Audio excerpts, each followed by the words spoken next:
As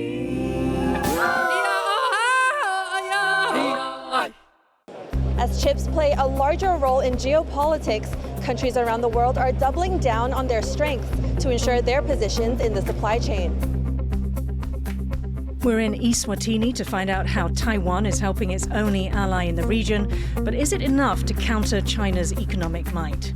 Also ahead, tens of thousands of people are descending on this long-term care expo in Taiwan's capital, Taipei, as looking after the country's aging population becomes big business. Plus, high prices are hitting the country's tourism industry, with visitors simply staying away.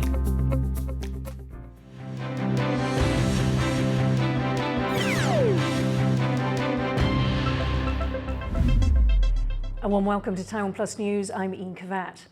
With the world's largest chips expo going on in Taipei, several government representatives have flown in for the occasion.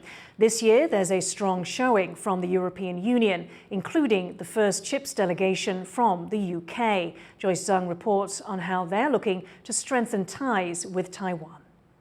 The biggest names in the semiconductor industry are in Taipei for the largest chips expo to date.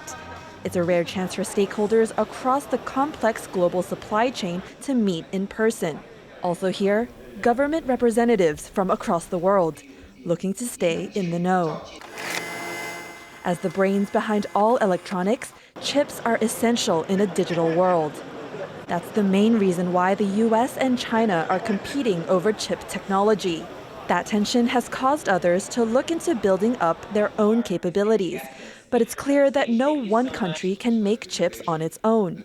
European Union leaders are seizing this expo as a chance to reinforce key partnerships in Taiwan. We are meeting here today to link European opportunities and needs with the capabilities and investment plans of Taiwanese companies. Europe has a strong base in chemicals and equipment that support chip production, but its semiconductor industry relies heavily on partners outside the bloc. The EU is aiming to double its share of the global chip markets by 2030, setting aside over 43 billion euros to that end. So far, their efforts appear to be working. Some high-profile chip giants, including the world's largest contract chip maker, TSMC, has said it plans to expand into Germany. The move would usher in other chip firms to invest there too, which would build on an existing partnership between Germany and Taiwan.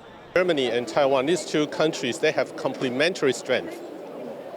In Taiwan, we have very strong positioning, IC design, IC manufacturing, packaging, testing.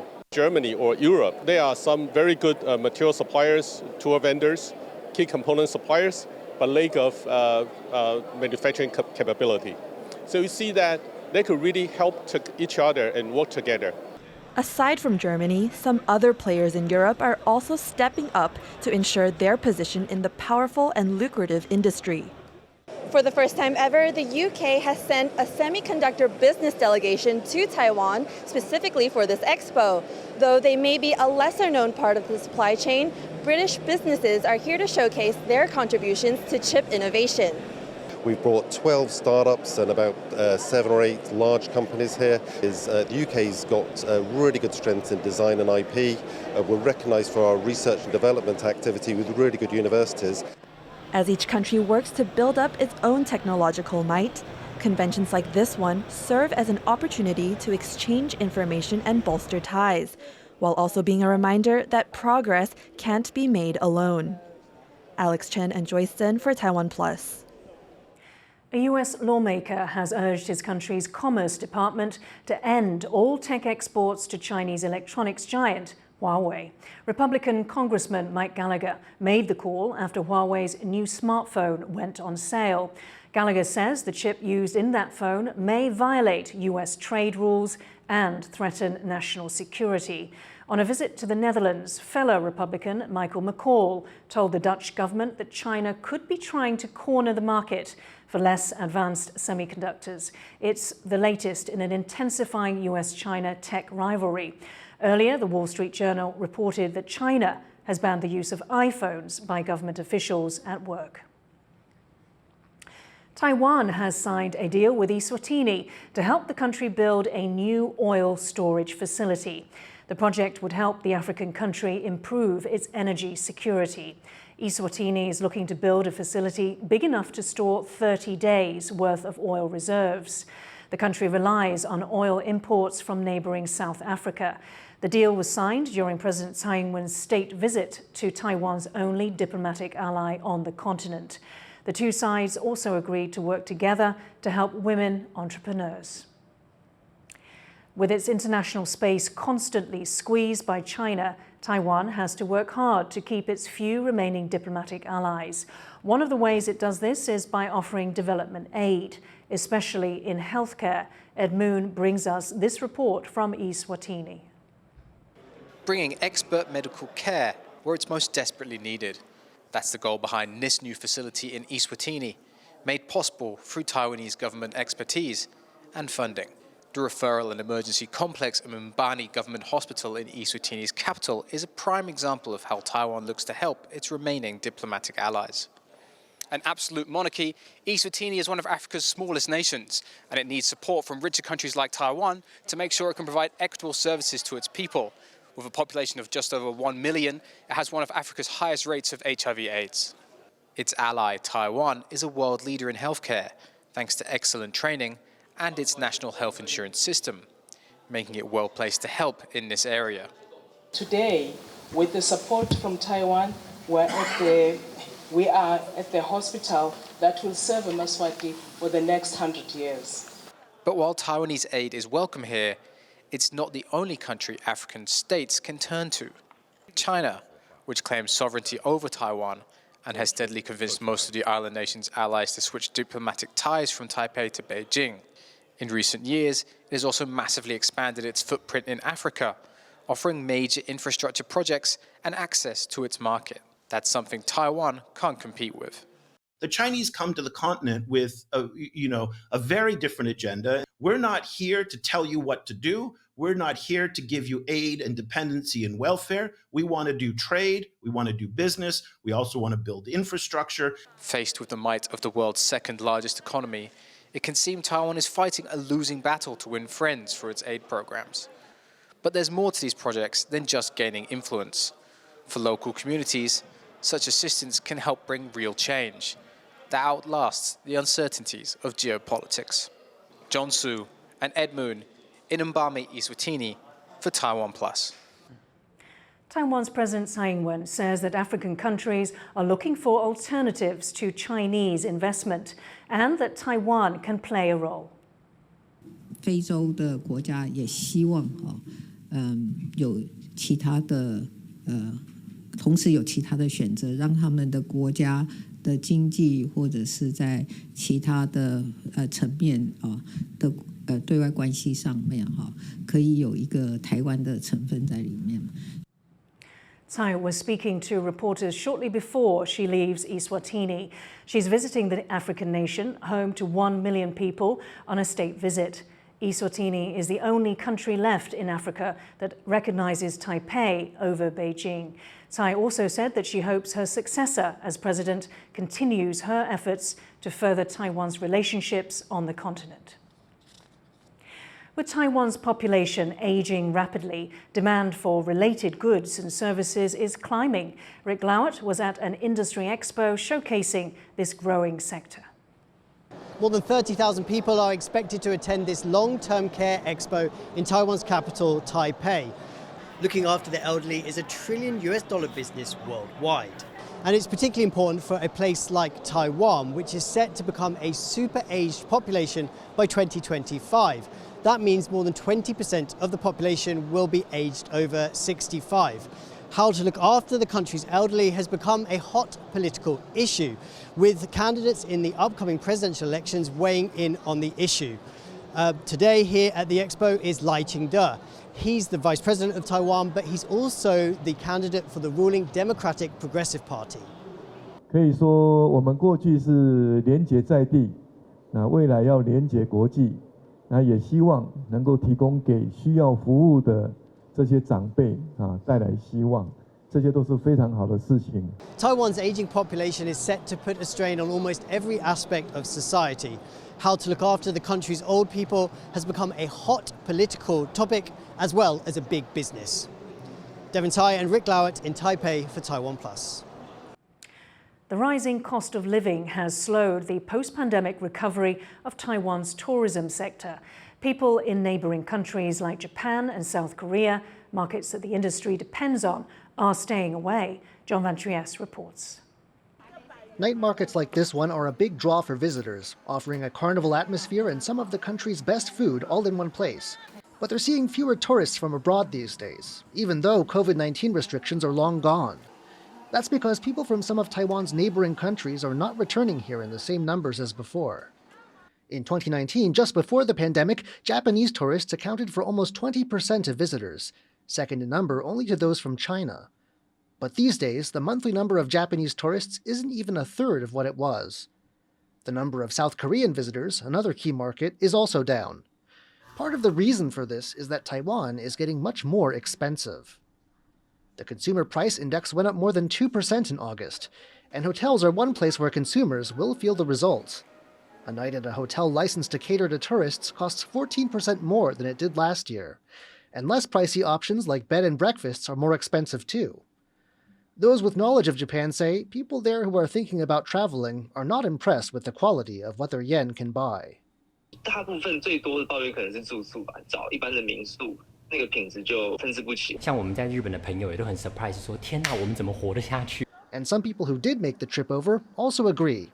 なんか窓が薄くて夜車の音がうるさかった。 Other observers say that the country is offering too much of the same. Night markets, for instance, sell the same things no matter where you go. But not all tourists are turned off. In fact, some smaller markets are doing well. Tourism expert Michael McCreesh says business has been good for his company, which caters to Southeast Asian and Western travelers.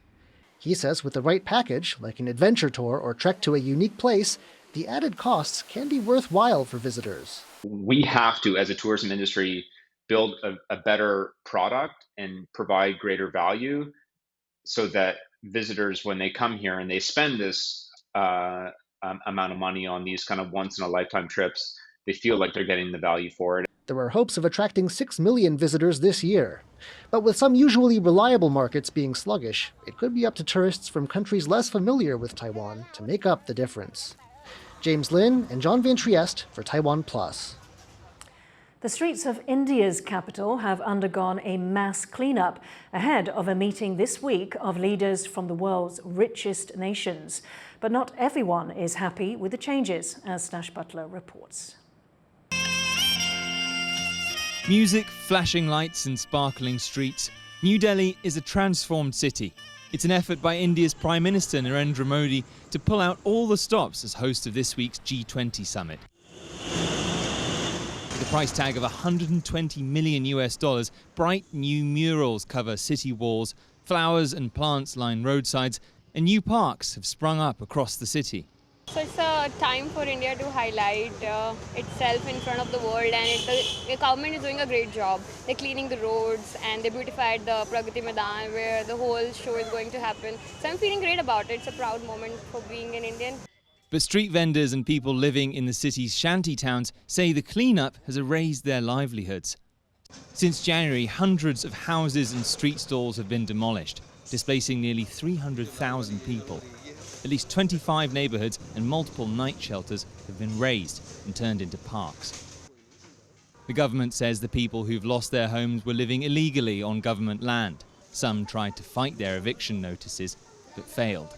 हमारे बड़े बुजुर्गों ने 100 साल यहाँ पे बिताए हैं और प्रूफ कर रहे हैं कि हम यहाँ पर बैठे हैं, लेकिन आज पुलिस का कहना ये है कि आप लोगों के पास 2015 से पहले के प्रूफ नहीं है, इसलिए आप लोगों को हटाया जा रहा है, जबकि सबके. The two-day summit will take place in a huge newly built exhibition centre at the heart of the capital. The summit's bringing together leaders from across the world to discuss issues such as climate change, war and poverty. But without providing alternative accommodation for people removed from their homes, the problem of homelessness has been worsened. People now unable to sell their wares say they feel erased from society.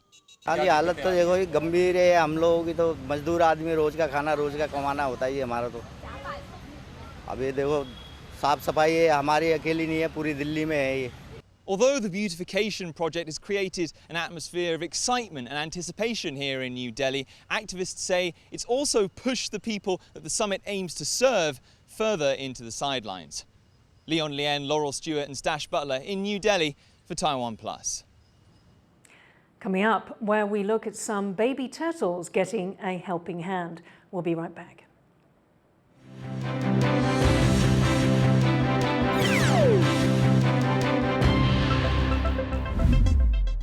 For more stories from Taiwan, around the world, and in front of a World War II-era aircraft carrier, please download the TaiwanPlus app. It's bigger than it looks.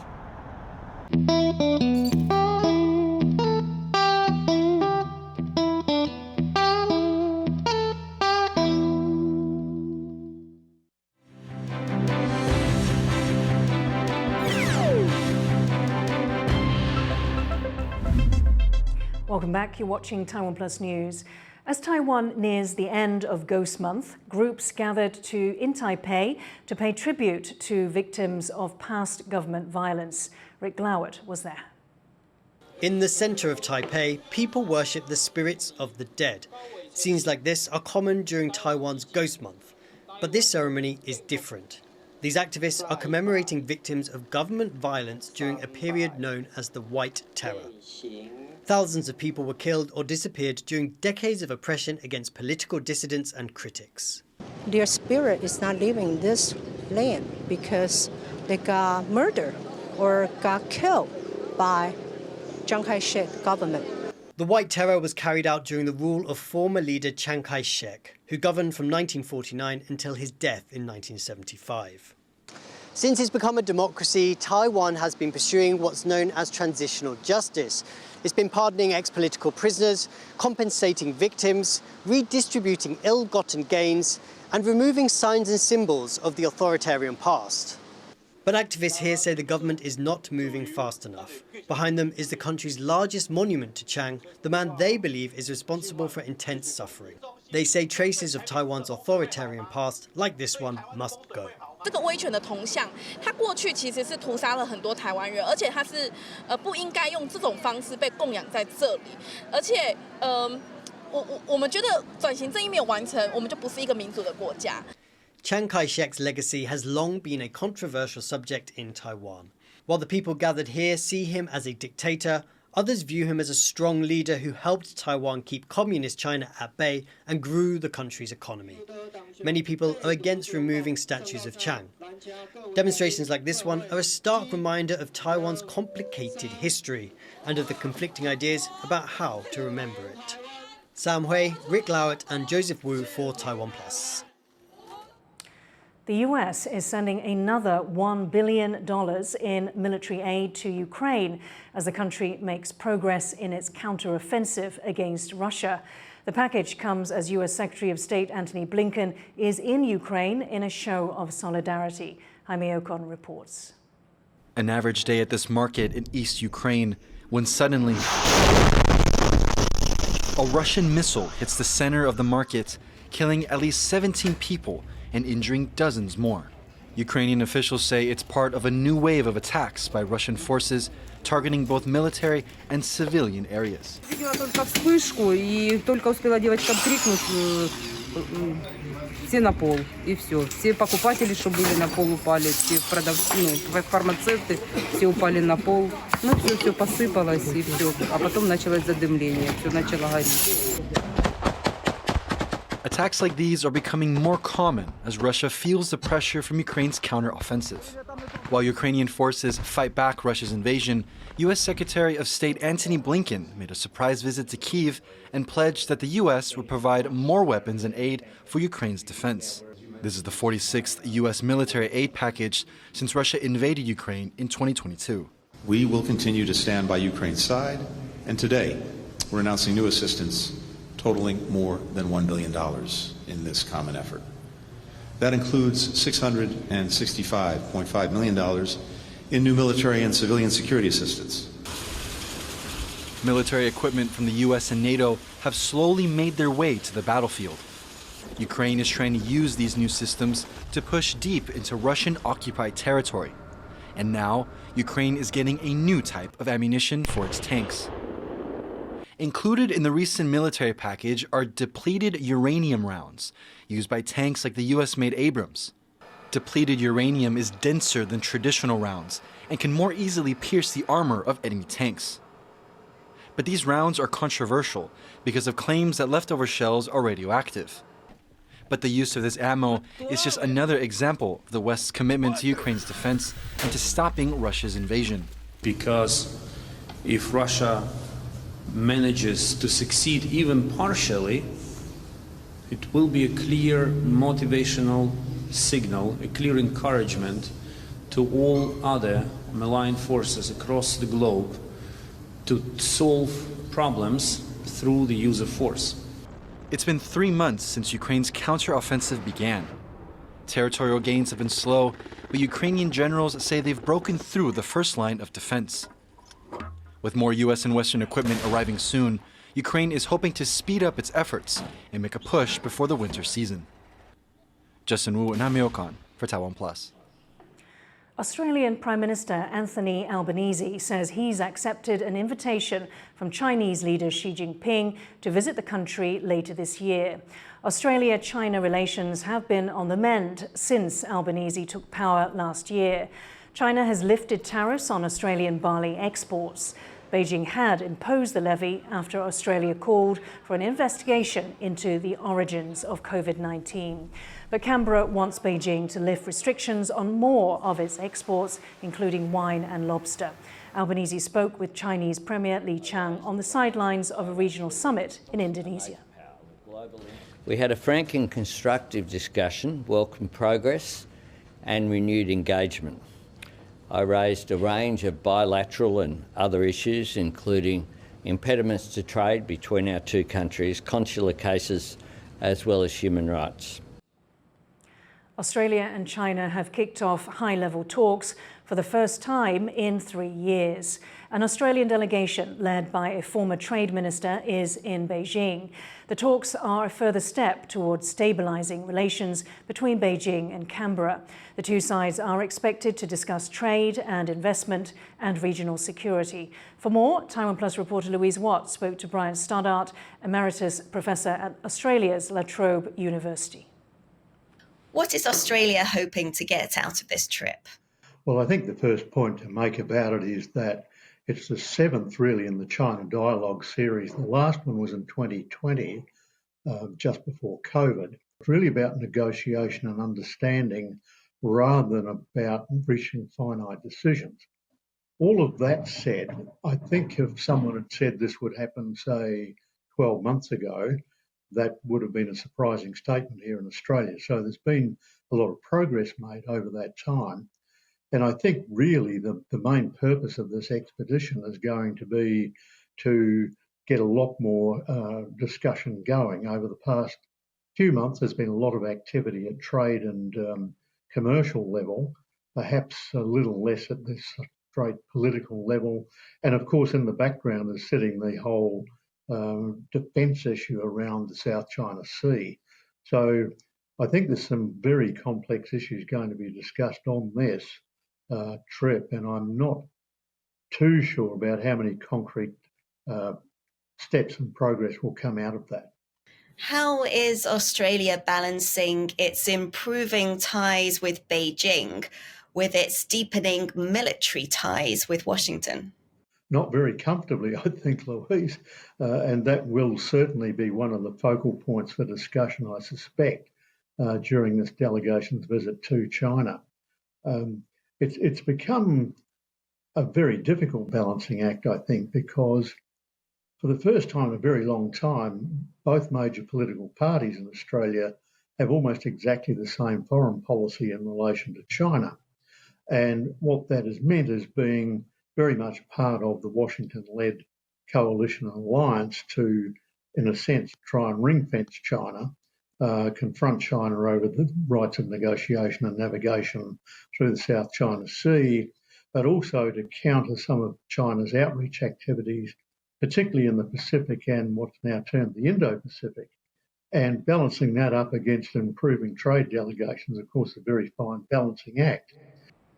That was Bryant Stoddart, Emeritus Professor at La Trobe University in Australia, speaking to Louise Watt. Animal rescue workers are helping out some unexpected victims of a recent typhoon, baby turtles. Rik Glauert has the details. Here on Taiwan's outlying island of Penghu, animal conservation workers are making sure these baby sea turtles make it out of their nests and into the sea. That's after the recent passage of Typhoon Haikui made it difficult for them to get out on their own.